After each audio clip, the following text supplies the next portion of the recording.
காரியம்மா நீ மருளாடி வந்திடம்மா உடுக்கை பம்பை முரசொலிக்க உடுமி மேளம் தான் ஒலிக்க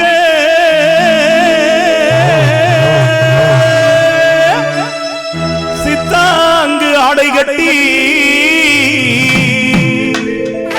நீ சீறி எழுந்திடம்மா வாய்மேடு மேலக்காட்டில் குடியிருக்கும் எங்கள் அம்மா பிடாரி அம்மாவே ஆத்தாளே அழைக்கின்றோ நீ ஆடி வந்திடம்மா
நாகப்பட்டினம் மாவட்டம் வேதாரண்யம் வட்டம் வாய்மேடு மேலக்காடு என்கிற இந்த அழகிய கிராமத்தில் எழுந்தருளி வேண்டுகின்ற பக்தர்களுக்கெல்லாம் வேண்டுகின்ற வரங்களை வாரி வாரி வழங்கக்கூடிய அருள்மிகு பிடாரியம்மன் ஆலயத்தினுடைய முதலாம் ஆண்டு கும்பாபிஷேக தின விழாவை முன்னிட்டு அருமையான இந்த இன்னிசை நகைச்சுவை பாட்டு மன்றத்தை ஏற்பாடு செய்திருக்கக்கூடிய வாய்மேடு மேற்கைச் சேர்ந்த வெளிநாடு வாழ் மண்ணின் மைந்தர்கள் மற்றும் கிராமவாசிகள் அத்தனை பேருக்கும் எதிரே வீற்றிருக்கக்கூடிய பெரியோர்கள், நண்பர்கள், இளைஞர்கள், விழாக்குழுவினர்கள், பேச்சாளர் பெருமக்கள், தாய்மார்கள், வெளியூரிலிருந்து வருகின்றிருக்கக்கூடிய உற்றார் உறவினர், நண்பர்கள், காவல்துறையைச் சேர்ந்த நண்பர்கள், இந்த நிகழ்வை வெகு சிறப்பாக நடத்தி கொண்டிருக்கக்கூடிய ஆலய நிர்வாகிகள், பேச்சாளர் பெருமக்கள், இசையமைப்பாளர்கள், அருமையாக ஒளி அமைத்திருக்கக்கூடிய நம்முடைய வாய்மேடு ஓம் சக்தி ஆடியோ நிறுவனத்தார், இதோடு சேர்த்து இந்த நிகழ்வுக்கு உறவு பாலமாக இருந்த என் அன்புக்குரிய உடன்பிறவா சகோதரர் கீழப்பெருமலை டிஎம்எஸ் சரவணன் உள்ளிட்ட அத்தனை பேருக்கும் என் சார்பாகவும் எங்களுடைய குழுவின் சார்பாகவும் நெஞ்சார்ந்த இரவு நேர வணக்கங்களை பணிவன்போடு தெரிவித்துக் கொண்டு அத்தோடு சேர்த்து எங்களை அழகாக ஒளிப்படம் இருக்க காத்து கொண்டிருக்கூடிய 2 ஒளிப்பட கலைஞர்களுக்கும் இந்த நேரத்தில் நன்றிகளையும் வணக்கங்களையும் சொல்லிக்கொண்டு ஒரு ஆலயத்தினுடைய 2 நிமிஷம் சொல்லிவிட்டு அப்புறம் பட்டிமன்றத்தில் வந்துடுறேன். பயந்துட வேண்டாம். நான் ஏதாவது ஆன்மீக சொற்பொழிவு ஆற்றப்படலாம். ஆன்மீக சொற்பொழிவுன்னா பல பேர் பயந்துடுறாங்க, பட்டிமன்றம்னா பல பேர் பயந்துடுறாங்க, கச்சேரினா பல பேர் பயந்துடுறாங்க, ஆடல் பாடல்னா ஊரே திரண்டு வந்துருக்கு. இப்போ எங்கள் ஊரில் ஆடல் பாடல்னா திருடனுக்கு கொண்டாட்டமாகி போகுது. என்ன மாப்பிள்ள ஆடல் பாடல், அப்போ நம்ம கைவரிசையை காட்டிடுவோம் அப்படின்னா நம்ம என்ன செட்டு செட்டாக கிளம்பி வந்துடுறது. அன்னைக்கு பார்க்க ஒரு ஊரில் ஆடல் பாடல்னா நல்லா மாமியார் மருமங்கன்னா சண்டை தாங்க முடியாது, வீட்டில் 2 அடிச்சுக்கிட்டு கட்டி உருளும். அன்னைக்கு பார்க்குறேன் ஒரு ஆடல் பாடல், நான் பார்த்தேன்னு கேட்கக்கூடாது, போகிற வழியில். ஆமாம், அன்னைக்கு ஆடல் பாடலுக்கு வந்த செட்டு பார்த்தீங்கன்னா மருமக வண்டி ஓட்டது ஸ்கூட்டி, மாமியா உட்காந்துருக்கு, ரெண்டு வந்து முன்னாடி உட்காந்துட்டு ஆணு வாயை திறந்துருக்கு 3 மணி நேரமாக. எந்த சண்டையும் இல்லை, எதுவும் இல்லை. அதுக்கு அடுத்து பட்டிமன்றம், எங்கள் பட்டிமன்றம். நம்ம நிலைமையை பாருங்க. அப்போ மாமியா சொல்லுது, ஏண்டி இருடி பட்டிமன்றம் பார்த்துருப்போம், தே உனக்கு ஒரு பொழப்பு இல்லை அப்படின்ட்டு மாமியாவை அடித்து கிளப்பி கூட்டு போகுது. இப்போ எல்லாம் சமாதானத்தில் எப்படி வந்துட்டாங்க பாருங்க. ஆனால் அப்படி இல்லாமல் உண்மையிலேயே சொன்னாங்க, அதுவும் குறிப்பாக தாய்மார்களாக அமர்ந்திருக்கக்கூடிய இந்த மண். நேற்று வேற, அது வேறன்னு வச்சுக்கோங்க. இன்னொரு பக்கம் ஆண்கள் ஒரு பக்கம் அமர்ந்திருக்க ஒரு நல்ல நிகழ்வு. குறிப்பாக பிடாரி அப்படின்னு சொன்னால் தமிழ்நாட்டில் தான் பிடாரி அப்படின்னு பேர். பிடாரின்னா ஊருக்குள்ளே இன்னமும் கூட ஒரு பொம்பளை பிள்ளை திமிரா பேசுனுச்சுன்னா, என்னடி அடங்க பிடாரி மாதிரி இருக்க அப்படிம்பாங்க. அப்படி ஏன், என்ன காரணம், ஏன் அடங்க பிடாரின்னு சொல்கிறாங்க அப்படின்னா, தனக்கு என்ன திறமை இருக்கோ அதை காட்டுற பெண்ணை இந்த சமூகம் வச்சிருக்கிறது பேர் பிடாரி, அடங்கா பிடாரி. தனக்கு என்ன திமிர் இருக்கோ அதை ஆம்பளை காட்டிட்டு அவனுக்கு பேர் வீரன், ஒரு பொம்பளை காட்டினா அதுக்கு பேர் அடங்கா பிடாரி. இப்படி இந்த மாதிரி பேர் வச்சிருப்பான். ஆனால் உண்மையிலேயே பிடாரி எங்கன்னா வடக்கு பார்த்துக்கிட்டு இருப்பா. பெரும்பாலான கோயில்களில் பிடாரி வடக்கு பார்த்துக்கிட்டு இருப்பா. பல இடங்களில் நாக்கை துருத்திக்கிட்டு இருப்பா, பல்ல நீட்டிக்கிட்டு இருப்பா. பிடாரி பெரும்பாலும் ஏதாவது ஒருத்தனை காலில் போட்டு மிதித்து அவன் குடலை உருவிக்கிட்டு இருப்பா. அவதான் பிடாரி அப்படின்னு பேர். பிடாரியை நம்ம இன்னைக்கு வணங்கலை. ஏறத்தாழ 10,000 20,000 ஆண்டுகளுக்கு முன்பாக பிடாரி அப்படிங்கிற ஆதி கடவுளை நம்ம வணங்கிக்கிட்டு இருக்கோம். அப்போ பிடாரிக்கு என்ன சிறப்பு அப்படின்னா, அன்னைக்கு ஆணை விட பெண் தான் குடும்பத்தை காப்பாத்தினா, தான் பிள்ளைகளுக்கு ஏதாவது பிரச்சனை வர்றப்ப, அதுவும் யாரா இருந்தாலும் பரவாயில்ல, அவனை கொன்னுட்டு என் பிள்ளைய காப்பாற்றுவேன்னுட்டு அப்படி இருந்தவ தான் பிடாரி. அப்படிப்பட்ட தாய் நம்மை காப்பாற்றுவாள் அப்படிங்கிற நம்பிக்கையில் தான் அவளுக்கான இந்த திருவிழாவை நம்ம பொதுவாகவே பண்ணிக்கிட்டு இருக்கோம். அந்த வகையில் ஒரு நல்ல விழா. அதுவும் குறிப்பாக போன வருஷம் குடமுழுக்கு விழா நடந்து அப்படி சொன்னால் தெரியாது, கும்பாபிஷேகம் சொன்னால் நமக்கு தெரியணும். நல்ல தமிழ் நமக்கு புரிகிறது கொஞ்சம் சிரமம். அப்படியான ஒரு நிகழ்வு, ஒரு நல்ல அழகான தலைப்பு. என்ன தலைப்பு கொடுத்துருக்காங்கன்னா, குடும்பத்தின் பிக் பாஸ் கணவனா மனைவியா அப்படிங்கிற ஒரு அழகான தலைப்பை கொடுத்துருப்பாங்க. அது என்ன பிக் பாஸ் கணவனா மனைவியா அப்படின்னா, வீட்டில் யார் அதிகாரம் செல்லுது, ஆம்பளால் அதிகாரம் செல்லுதா இல்லை பொம்பளால் அதிகாரம் செல்லுதா அப்படின்னு ஆம்பளாள்கிட்ட கேட்டாலும் தெரியாது, பொம்பளாள்கிட்ட கேட்டாலும் தெரியாது. இந்த நம்ம பிள்ளைகள்கிட்ட கேட்டால் கரெக்டாக தெரியும். உங்கள் அப்பா எப்படி அப்படின்னா ஒத்த வார்த்தை இருக்கு. உங்கள் அப்பா வீட்டில் உங்கள் அப்பா எப்படி, அம்மா எப்படி அப்படின்னா என்ன அர்த்தம்னா, அம்மா தான் வீட்டில் எல்லாம், அப்பா என்ன. அது ஒரு சில பிள்ளைய தலையை டப்புன்னு கீழே போட்டுக்கும். அப்படின்னா என்ன அர்த்தம்னா, அப்பா அவ்வளோதான். ஏமா உங்கள் அப்பா வந்து பெரிய ஆளாமா, அதெல்லாம் அங்கே காம்பவுண்டுக்குள்ளே வரும்போது எங்கள் அப்பா அப்படியே வருவார். பிள்ளைகள்கிட்ட கேட்டு பாருங்க, அப்படியே சொல்லும் கரெக்டாக. ஒரு சில வீட்டில் மாறி இருக்குன்னு வச்சுக்கோங்களேன்.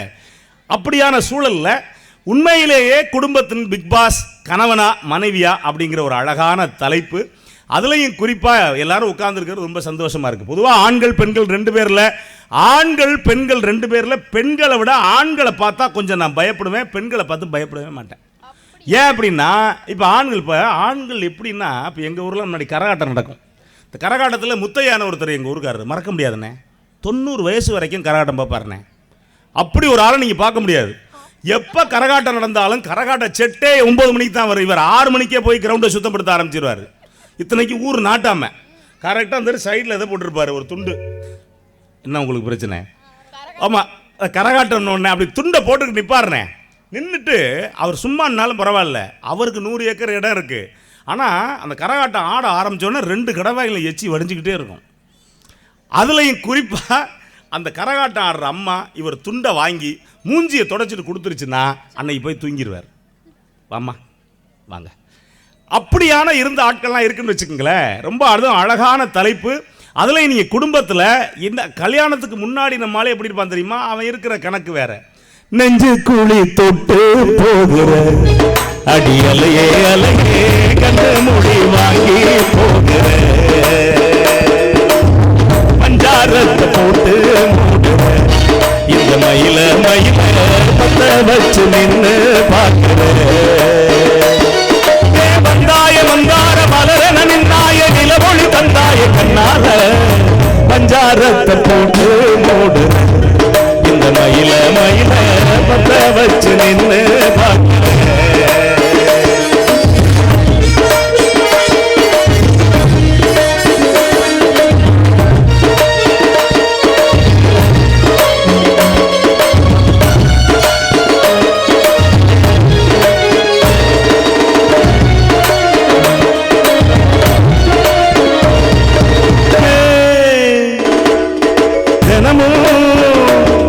ஒரு மயிலா போகிற மயிலா கூவுற உங்காட்டம் ஆடாத பொய்ய கூட சொல்லாத உண்மைதான் தாங்காத பூவ போட்டு மூடாத என்ன கொன்னு தின்னாயே மானே பஞ்சாரத்தை போட்டு மூடுற இந்த மயில மயில பத்த வச்சு நின்று பார்க்கிற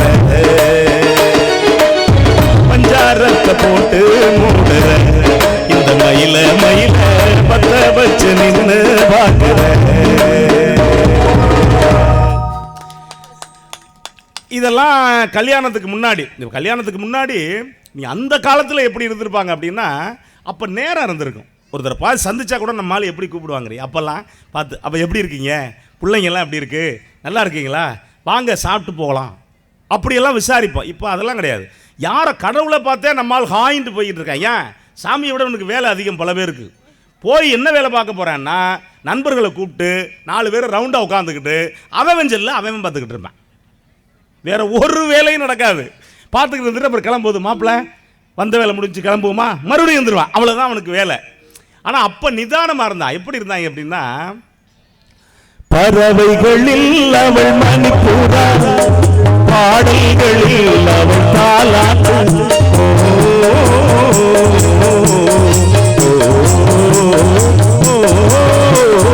பறவைகளில் அவள் மணிப்பூரா, பாடல்களில் அவள் தாலாட்டு, கனிகளிலே அவள் மாங்கனி, கனிகளிலே அவள் மாங்கனி, காற்றினிலே அவள் தென்றல், காலங்களில் அவள் வசந்தம், கலைகளிலே அவள் ஓவியம், மாதங்களில் அவள் மார்கழி, மலர்களிலே அவள் மல்லிகை, காலங்களில் அவள் வசந்தம்.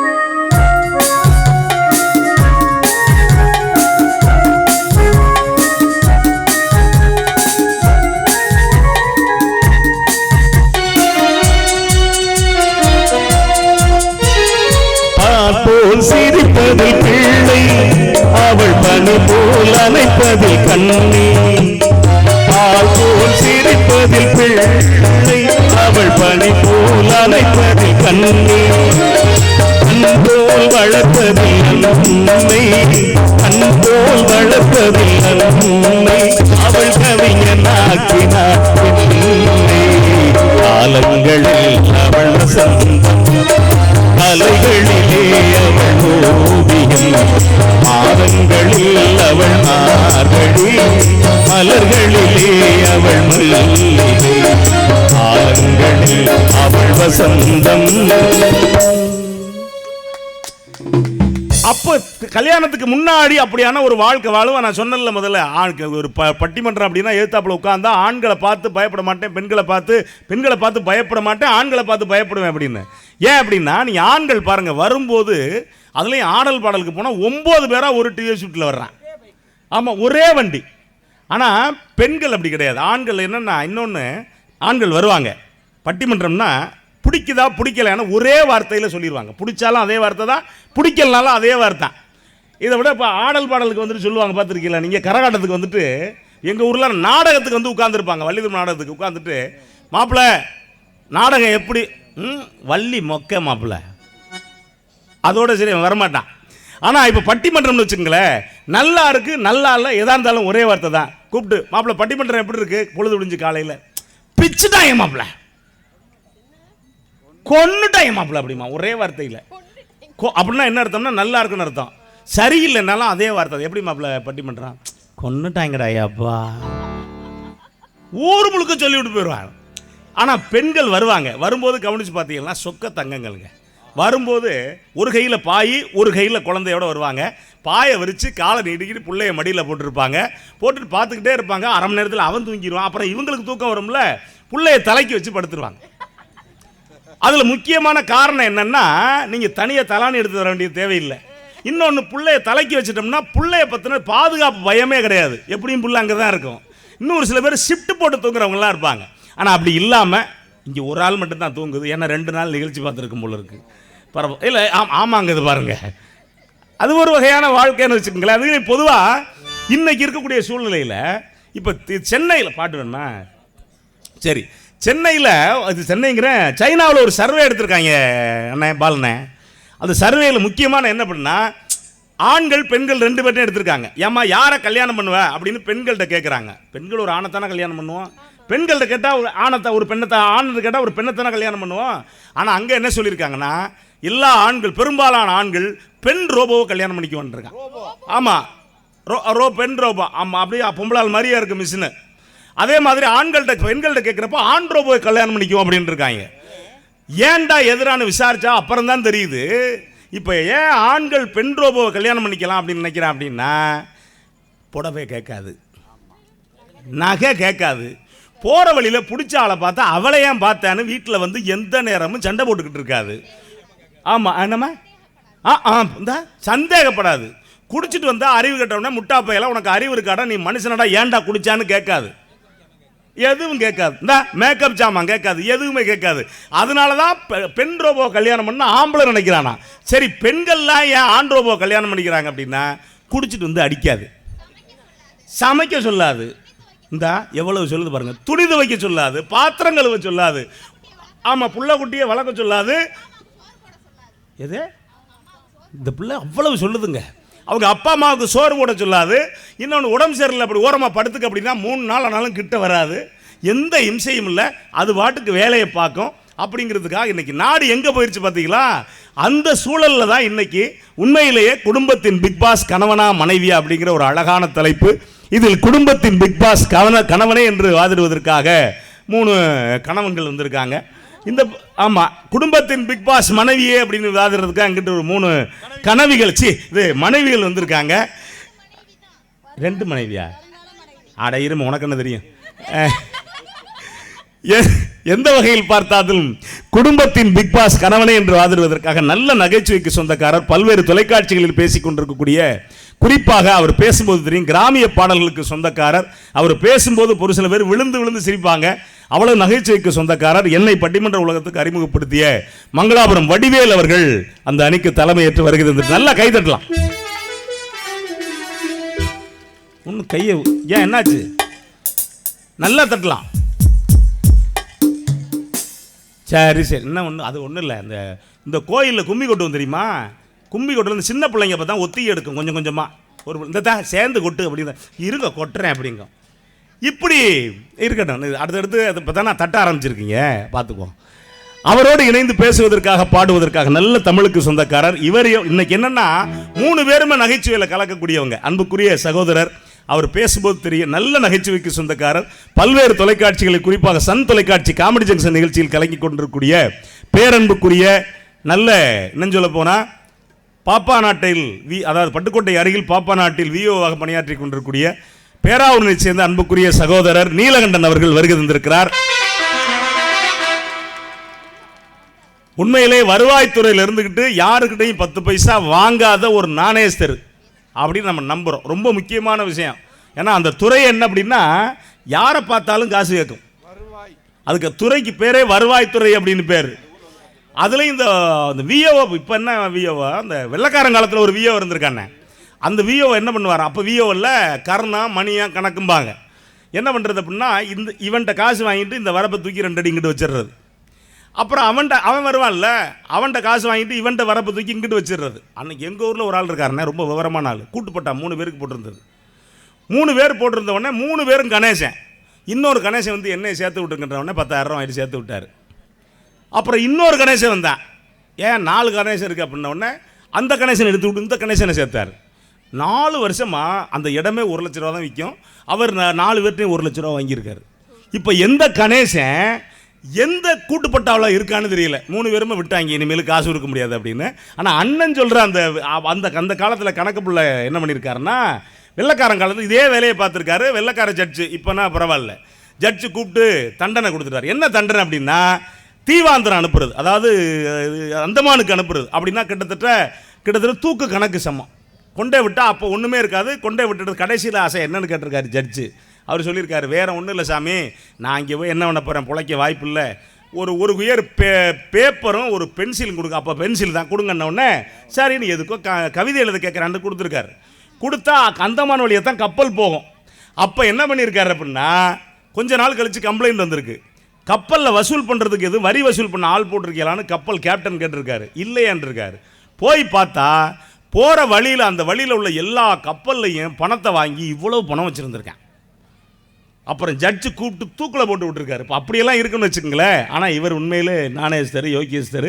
அவரோடு இணைந்து பேசுவதற்காக, பாடுவதற்காக, அவரை போலவே நல்ல நகைச்சுவைக்கு சொந்தக்காரர், பல்வேறு தொலைக்காட்சிகள், குறிப்பாக புதியுகம் புதிய தலைமுறை தொலைக்காட்சியில் அதிகம் பேசிக் கொண்டிருக்கூடிய அன்பு தம்பி மதுக்கூர் ராமச்சந்திரன் அவர்கள் வருகை தந்திருக்கிறார்.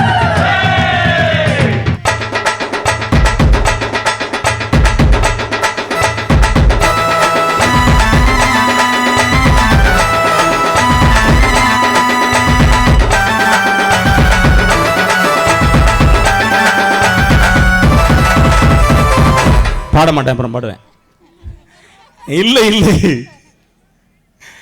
குடும்பத்தின் பிக் பாஸ் மனைவியே என்று வாதிடுவதற்காக நல்ல நகைச்சுவைக்கு சொந்தக்காரர், பல்வேறு தொலைக்காட்சிகள், குறிப்பாக நீங்கள் பார்த்தீங்கன்னா ஒரு நேரத்துக்கு ஒவ்வொருத்தரும் ஒரு இதில் ஃபேமஸாக இருப்பாங்க. இந்த பொண்ணு என்ன அப்படின்னா, டிவியில் பல்வேறு தொலைக்காட்சி, அதை இல்லாமல் இப்போல்லாம் ஒரு பெரிய ஆள் அப்படின்னா என்னென்னா, இன்ஸ்டாகிராமில் வந்து கலக்கினா தான் பெரிய ஆள்.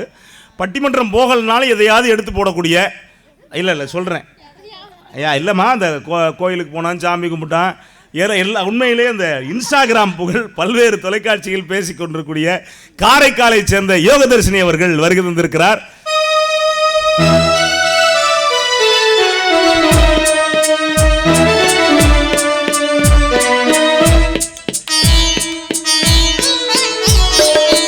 இதுக்கு பாட மாட்டேன், அப்புறம் தான் பாடுவேன். காரைக்காலில் என்ன சிறப்பு தெரியுமா? சிறப்பு தான் சிறப்பு. காரைக்கால்னா போன உடனே நம்மளால் சும்மா போக மாட்டான். போகும்போது நல்லா சிரிச்சுக்கிட்டு போவான், திரும்பி வரும்போது குப்புற கவுந்துக்கிட்டே வருவான். அவர் ஆமாம், புண்ணிய பூமி. அவரோடு இணைந்து பேசுவதற்காக, பாடுவதற்காக பல்வேறு தொலைக்காட்சிகளில் தோன்றிக் கொண்டிருக்கூடிய அன்புக்குரிய சகோதரியார், நல்ல செய்திகளோடு நகைச்சுவையும் சேர்த்து தரக்கூடிய நன்னிலத்தைச் சேர்ந்த பாடகி அன்பு சகோதரி மகேஸ்வரி அவர்கள் வருகை தந்திருக்கிறார்.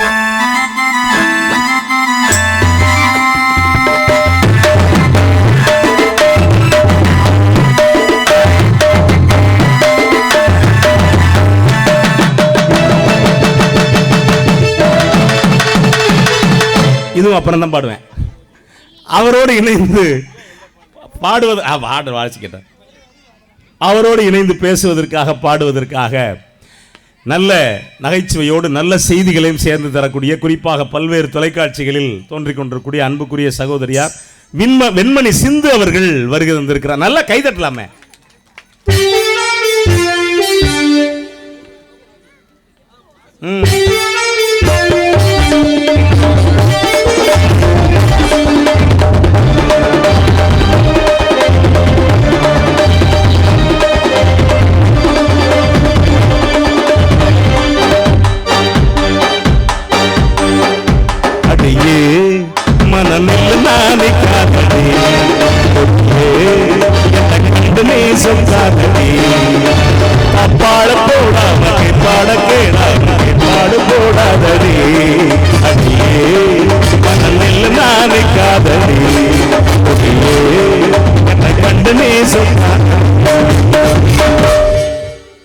கட்டில் இருக்கு, கட்டை இருக்கு, ஒத்திகையை கேட்ட பின்பு கப்பு எதுக்கு, பட்டம் இருக்கு, கட்டினொருக்கு, கட்டுகிற வேலைகளை கட்டினொருக்கு, கட்டில் இருக்கு, கட்டை இருக்கு. எனக்கு டெஸ்ட் வைக்கிறாரு. கீபோர்டு சேர்ப்பதற்காக நல்ல அவர் வாசிக்கும் போது தெரியும். எந்த நேரம் இந்த லைவ்ல இருக்கக்கூடிய ஒரு சில பேர் கீபோர்டு கூப்பிட்டோம் அப்படின்னா ஏன்டா கூப்பிட்டோம்னு இருக்கும். ஆரம்பிக்கும் போது எப்போ முடிப்பேன்னு கேட்பாங்க. ஆனால் அப்படி இல்லாமல் எந்த நேரம் லைவில் இருக்கக்கூடிய பேரன்புக்குரிய அண்ணன் ராஜ் அவர்கள் வருகை தந்திருக்கிறார்.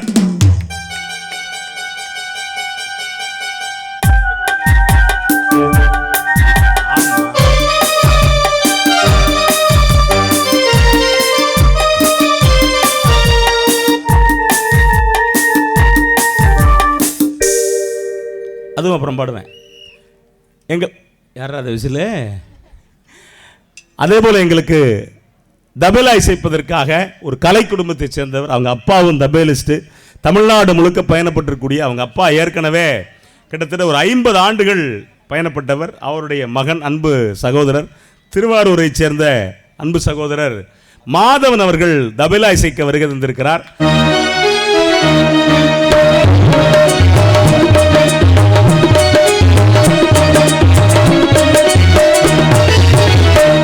அதுக்கப்புறம் பாடுவேன். எங்களுக்கு ரிதம் பாடு செய்வதற்காக நிறைய பேர் என்ன நினைக்கிறாங்கன்னா, இவனுக்கு தெரியாது போல இருக்கு, அதான் அப்புறம் பாடுவேன் இல்லை அப்புறம் பாடுவேன், நெசமாக பாடுவேன். நீங்கள் வேணால் நம்புங்க. எதுக்கு அப்படின்னா, இப்போ நீங்கள் எல்லாம் வந்து பாடிட்டா உடனே இது பண்ணுவீங்கல்ல.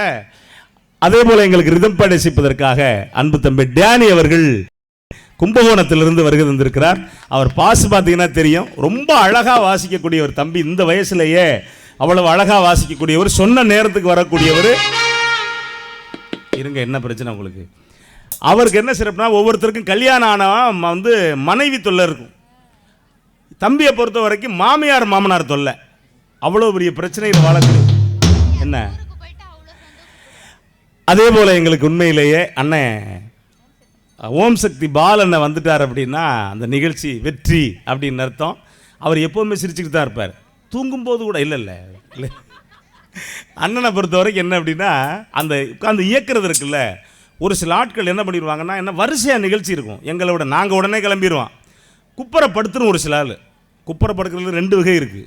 அடிச்சுட்டு படுக்கிற ஆள் இருக்குது, தூக்கத்தில் படுக்கிற ஆள் இருக்குது. ஆனால் அண்ணனை பொறுத்த வரைக்கும் உட்காந்துட்டு அண்ணன் இயக்கிட்டார் அப்படின்னா அந்த நிகழ்ச்சி அவ்வளவு அழகாக இருக்கும். அது ஓம் சக்தி ஆடியோ. ஒரு சில ஆள் 50 வருஷத்துக்கு முன்னாடி உள்ள ஸ்பீக்கரை வச்சுருப்பாங்க, ஏன்னா போதும் இவங்க கிழிச்சதுக்கு அப்படின்னு. ஆனால் லேபிள் கூட கிழிக்காமல் அப்படி ஒரு ஸ்பீக்கர் அடிக்கடி காசு கொடுத்து வாங்கி, அது ரொம்ப முக்கியமானது. ஆமாம், புதுசு. அன்புக்குரிய அண்ணன் ஓம் சக்தி பால் அவர்கள் இதோடு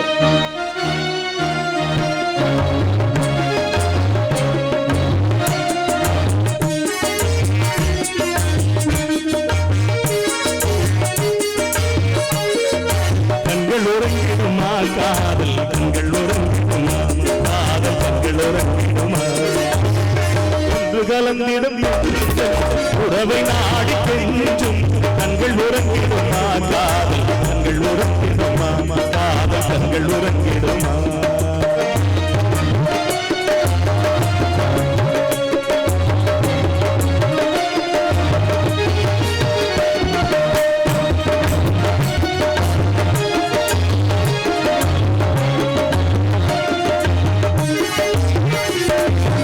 இதயவானிலே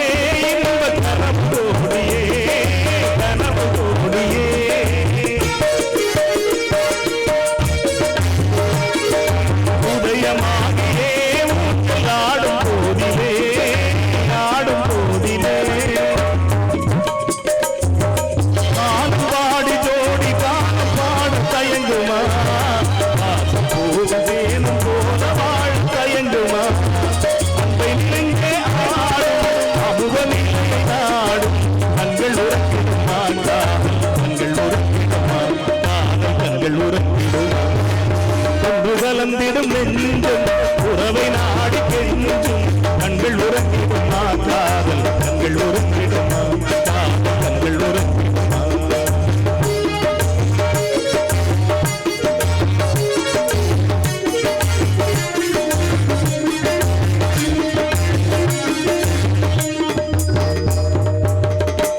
நீங்க ஆண்கள், நான் நல்லா 2-3 பேருக்கு ஒரு தடவை கை தட்டலாம். ஆண்கள் பெண்கள் 2 பேர்லையும் நீங்க கவனிச்சு பார்த்தீங்கன்னா ஒன்றும் இல்லை. எங்கே போகிறோம் போய் யோசிச்சு பாருங்களேன். இப்போ வண்டியில் போகிறோம், வண்டியில் போகும்போது ஆண்கள் போகிறதுக்கும் பெண்கள் போகிறதுக்கும் நிறைய வித்தியாசமாக இருக்கும். இந்த பெண்கள் வண்டி ஓட்டினாங்க. பொதுவாகவே என்ன சொல்லுவேன்னா, ஆண்கள் பெண்கள் 2 பேர்லையும் பெண்கள் வண்டி ஓட்டுறப்ப நமக்கு கொஞ்சம் பயமாக இருக்கும். நான் ஒரு 5 பேர் பொதுவாக வண்டி ஓட்டுற பார்த்தீங்கன்னா, நம்ம வண்டி ஓட்டிட்டு போவோம், போகும்போது ஒரு 5 பேரை பார்த்தா ரொம்ப ஜாக்கிரதையாக போக முடியும். ஒன்று என்ன அப்படின்னா, குறுக்க போகிற நாய் எப்போ நம்மளை பரட்டி விடணும்னு தெரியாது, நேராக பறந்து போகிற கோழி, சைக்கிள் ஓட்டுற பெரியவர், ரோட்டில் ஏட்டிக்கு புட்டியாக போகிற நம்ம அப்பத்தா, அதையும் தாண்டி ஸ்கூட்டி ஓட்டுற பொம்பளை பிள்ளை. ஏன் ஸ்கூட்டி ஓட்டுற பொம்பளை பிள்ளை அப்படின்னா, எந்த பொம்பளை பிள்ளையும் ஸ்கூட்டி மெதுவாக ஓட்டி நான் பார்த்ததே கிடையாது. போகிற வேகத்தில் பார்த்தீங்கன்னா லெஃப்ட்டில் இண்டிகேட்டர் போட்டு ரைட்டில் திரும்பி அது பாட்டு போயிருக்கு, நம்ம ஆள் குப்பரை கிடப்பேன். இதனால தான் விழுந்தானா அதுவும் கண்டுக்காது, போகிறாலும் கண்டுக்க மாட்டேன். போகிறவன் இவனை சொல்லுவாங்கன்னா, திருட்டு பைய தண்ணியை போட்டு விழுந்து கிடக்கிறான் பாரு, விழுத்தாட்டினது யார் இது. ஆனால் அதே நேரத்தில் அந்த பொம்பளை பிள்ளை வண்டியிலேருந்து விழுந்துருச்சுன்னு வச்சுக்கோங்களேன், ஆம்பளை போனால் தூக்க மாட்டான். பொம்பளை பிள்ளை அன்னைக்கு பார்க்குறேன், ஒரு பொண்ணு விழுந்துருச்சுங்க, லேசாக தான் காயம், 50 பேர் கூட்டிட்டான். என்னாச்சு என்ன விழுந்துக்கிறான், ஒருத்தன் தூக்கி பிடிக்கிறான், ஒருத்தன் ஊதி மண்ணு தான் பட்டிருக்கு, ஊதி விடுறான், ஐயோ இவ்வளோ பெரிய காயன்றான்.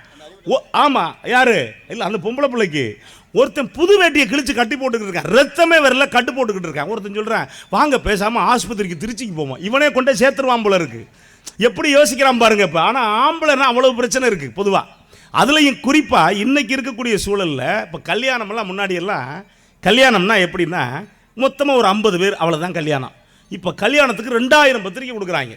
கல்யாணத்தில் மேடையில் பார்த்தீங்கன்னா அதில் முன்னாடியெல்லாம் பொண்ணு தலையை குனிஞ்சிக்கிட்டு இருக்கும், ஒத்த காலை குத்துக்கால் வச்சுக்கிட்டு, ஒத்த காலை அப்படி வச்சுக்கிட்டு இறங்க, இந்த குத்துக்காலில் கையை பிடிச்சிட்டு அப்படி வெக்கப்பட்டு உட்காந்துருக்கும். அப்படின்னா என்ன அர்த்தம்னா, பொண்ணு வெக்கப்படுதுன்னு நம்மளாம் நினச்சிக்கிறணும். பக்கத்தில் மாப்பிள்ளை தொடையக்கல் அது வேற, அவன் சிரிப்பான், இவன் ஏதாவது சொல்லுவான், அது சிரிக்கும். அப்போ முன்னாடி இப்போ நீங்கள் கவனித்து பாருங்கள், மாப்பிள்ளை வெக்கப்பட்டுக்கிட்டு உட்காந்துருக்கான். இது வர்ற ஆளுகளாம் அக்காவா தங்கச்சிவா மாமாவா மச்சாவா அம்புட்டு பேரே அது பாட்டு கூப்பிடுறது கூட பரவாயில்ல. மேடைக்கு வர்றாங்க, மேடைக்கு வர்றவனை கூப்பிட்டு அவன் செல்லை இது எடுத்து இது செல்ஃபி எடுத்து கொடுக்குது. இப்போ காலம் எப்படி மாறி போச்சு பார்த்தீங்களா. அதுலேயும் குறிப்பாக முன்னாடியெல்லாம் பொண்ணு மாப்பிள்ளை சாமி கும்பிட்டுட்டு தாலி கட்டி சாமி கும்பிட்டு கோயிலுக்கு போவாங்க. இப்போ என்ன ஆகுது அப்படின்னு அன்னைக்கு பார்க்குறேன், பொண்ணு மாப்பிள்ளை 2 பேரும் கீழே இறங்கி ஸ்பீக்கருக்கு பக்கத்தில் குத்தாட்டம் போட்டுக்கிட்டு இருக்காங்க. பொண்ணு ஆட்டம் கிழிச்சு எடுக்குது, மாப்பிள்ளை ஆட முடியாமல் ஒடியாரான். ஏன்டா ஒடியாரான் அப்படின்னா, அவன் அன்னைக்கு தான் வேட்டி கட்டியிருக்கான். அந்த வேட்டியை பிடிக்க, வேட்டியை அவரை இங்கிட்டு இழுக்க, இங்கிட்டு திரும்பி வர அந்த பிள்ளை சொல்லுது, யோ ஆடியா எங்கிட்ட ஆடுறது, வேட்டி இவனுக்கு கட்டவும் முடியலை, வேட்டியை விடவும் முடியலை. பொம்பளை இனிமேல் 50 வருஷம் உன்னை வச்சு நான் ஓட்டணும். யார் அது? அதை வச்சு இவனை வச்சு அது ஓட்டணும். நம்ம வாழ்க்கை எப்படி மாறி போச்சு பாருங்க. இப்போ வாழ்க்கை உல்டாவாக மாறி ஒரு பக்கம் போய்கிட்டு இருக்கு. இப்போ இந்த சூழலில் தான் இப்படி, அதுலேயும் குறிப்பாக பார்த்தீங்கன்னா ரொம்ப ஆண் பெண் 2 பேரில் ஆம்பளை 2 இடத்துல பெண்கள்கிட்ட ஏமாறுவான், அது விட்டு கொடுப்பான். ஒன்று என்ன அப்படின்னா, இந்த பொதுவாக அந்த கோயில் திருவிழா நடக்குதுல்ல, அதுலேயும் குறிப்பாக அந்த பொங்கல் காலத்தில் நிறையா விசேஷம் நடக்கும். இதில் பார்த்தீங்கன்னா போட்டி நடக்கும்.